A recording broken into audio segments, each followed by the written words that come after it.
नमस्कार, MKN news देख रहे हैं आप और मैं हूं आपके साथ मरसी। बड़ी खबर अंबाला से आ रही है, जहां लगातार हो रही मूसलाधार बारिश के चलते टांगरी नदी समेत तमाम नदियां उफान पर है। टांगरी नदी का जलस्तर खतरे के निशान को पार कर चुका है और तटबंध टूटने से आसपास की कॉलोनियों और गांवों में पानी भर गया है।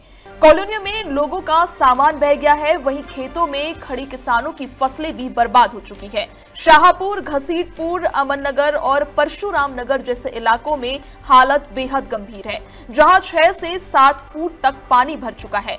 जिला प्रशासन की ओर से राहत और बचाव कार्य लगातार जारी है। बता दें, एसडीआरएफ और एनडीआरएफ की टीमें लगातार किश्तियों के माध्यम से रेस्क्यू ऑपरेशन में जुटी हुई है। सुबह 4 बजे तक इंडस्ट्री एरिया और अन्य इलाकों में लोगों को सुरक्षित स्थानों पर पहुंचाया गया। हालांकि प्रभावित लोगों का कहना है कि उन्हें प्रशासन से कोई मदद नहीं मिल रही और वे सरकार व नेताओं पर वादा खिलाफी का आरोप लगा रहे हैं। और ये बताओ, कहाँ रहते हो और जो ये पानी आया इससे कितना नुकसान हुआ और क्या आप चाहते हो? विश्वकर्मा नगर का निवासी हूँ मैं। इस गली में मेरा घर है।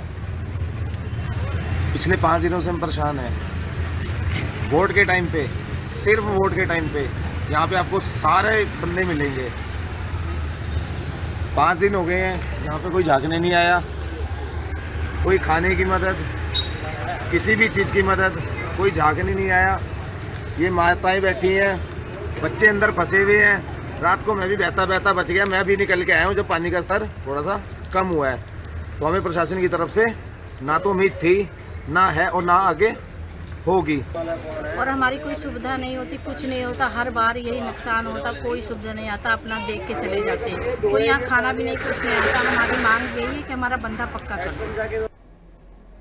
टांगरी नदी का जलस्तर खतरे के निशान को पार कर चुका है और तटबंध टूटने से आसपास की कॉलोनियों और गांव में पानी भर गया है। इस पर और अधिक जानकारी के लिए अंबाला से संवाददाता राजकुमार शर्मा जुड़ चुके हैं। राजकुमार जी, टांगरी नदी का जलस्तर लगातार बढ़ रहे और पानी रिहायशी इलाकों में घुस चुका है। क्या कुछ मंजर है अभी वहां का और क्या पहले से प्रशासन द्वारा कोई अलर्ट या सूचना नहीं दी गई थी? जी देखिए मरसी, हम आपको बता दें कि जो पहाड़ों पे हो रही बरसात की वजह से जो है और उसके साथ साथ जो है मैदानों में भी एक हफ्ते से जो मूसलाधार बारिश हो रही है, इसकी वजह से जो है टांगरी का जलस्तर जो है बढ़ गया है। और अगर कल की बात करें तो 40,500 क्यूसिक पानी छोड़ने की जो है ये जिला प्रशासन द्वारा घोषणा की गई थी। और इसी के साथ साथ जैसे जैसे ये पानी उधर से इधर को बढ़ता गया है अम्बाला की तरफ, तो जो इसके साथ बसी कॉलोनी है, बंदे के साथ जो अन्य गाँव हैं, उनमें भी जो है ये पानी घुस गया था। क्योंकि यहाँ जो तटबंध बनाए गए थे, कच्चे तटबंध बनाए गए थे, जिसकी वजह से जो है ये तटबंध टूट गए और पानी का बहाव जो है इतनी तेजी से था कि वो लोगों के घरों में घुस गया। और इसी के साथ साथ जो है कई तटबंध, जो कच्चे तटबंध थे, वो टूट गए और इसके साथ साथ जो है काफी कॉलोनियां जो है इससे जलमग्न होगी और लोगों के घरों के अंदर जो है 6 से 7 फुट तक पानी भर गया। और इसके साथ साथ ये देखना होगा कि जब ये पानी इतनी तेजी से आ रहा था तो इसके साथ साथ जो ये पानी है वो गाँव में भी घुस गया। आखिर घसीटपुर के लोगों ने रात को जो है वो 2 तटबंध तोड़ दिए, जिसकी वजह से ये जो टांगरी का पानी है ये इतना तेज गति से था कि सेक्टर 34 से होता हुआ ये अन्य इलाकों में भी घुस गया है, जहां अब भी जो है 2 से 3 फुट पानी है। लेकिन अब आपको बता दें कि रात को सारी रात ये पानी चलता रहा है, जिसकी वजह से अब पहले इसका जो जलस्तर था वो 13.5 फीट था, लेकिन अब ये जो जलस्तर है वो मात्र 9 फीट रह गया है। लेकिन अभी अम्बाला के उपायुक्त का कहना है कि ये जलस्तर जो है और अब नहीं बढ़ेगा और लोगों को इससे थोड़ी सी रात की सांस मिली है। लेकिन आपको साथ साथ ये भी बता दें, अगर पहाड़ों में फिर से बरसात हुई तो ये जलस्तर का जो खतरा है बढ़ने का, ये लोगों पे मंडराता रहेगा। वही हमने जब यहाँ लोगों से बातचीत की है, उन्होंने जिला प्रशासन पर आरोप लगाया है कि जो जिला प्रशासन है वो उनकी सुन नहीं रहा है और उनके माता पिता और बच्चे जो है वो घरों के अंदर बंद है। 6 से 7 फीट तक जो है वो पानी भरा हुआ है, लेकिन बावजूद उसके जिला प्रशासन उनकी सुन नहीं रहा।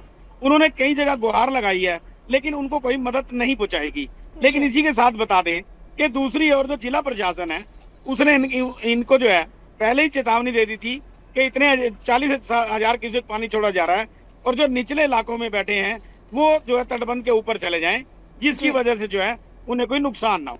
जी मर्सी। जी राजकुमार जी, अभी तक इनके कोई प्रशासन ने स्थायी ठहरने की कोई व्यवस्था नहीं बनाई। मैं आपसे पूछना चाहूंगी कि कई प्रभावित वहां पे लोग हैं, सरकार और नेताओं ने बांध बनाने का वादा किया था लेकिन कुछ नहीं हुआ। वहां के स्थानीय लोग इस बात को मान रहे हैं और वो कह रहे हैं, इसे कैसे समझने कि अगर समय रहते अगर प्रशासन पुख्ता इंतजाम कर देती तो निवासियों को इतनी दिक्कत का सामना नहीं करना पड़ता। जी आपको बता दें कि वैसे तो जो हमारा विधायक हैं और कैबिनेट मंत्री अनिल विज हैं, उन्होंने 8 किलोमीटर लंबा जो है ये दोनों साइड बांध बनाया था, लेकिन जो टांगरी नदी है वो काफी चौड़ी थी पहले, और उसके बीच में जो है लोगों ने जो है अपनी जमीनें खरीद के, सस्ती जमीनें खरीद के घर बसा लिए। उसके बावजूद फिर जो पिछले साल है ये मंत्री जी ने जो ये बांध है, कच्चे बांध जो है 6-6, 7-7 फुट के दोनों तरफ बना दिए थे, क्योंकि एक तरफ ये कॉलोनियां बसी है गरीब बस्ती की और दूसरी तरफ 5 कॉलोनी जो है प्रभु प्रेम आश्रम बसा हुआ है। लेकिन जो बांध है वो ये पानी को बर्दाश्त नहीं कर पाया, क्योंकि लोगों ने भी बीच में बांध को तोड़ के अपने मकान बना लिए हैं। और इसके साथ साथ जो है पानी इसी वजह से जो है यहाँ जब पानी का बहाव तेज होता है तो कच्चे बांध जो मिट्टी के बांध होते हैं वो टूट जाते हैं और ये पानी जो है इनके घरों में चला जाता है।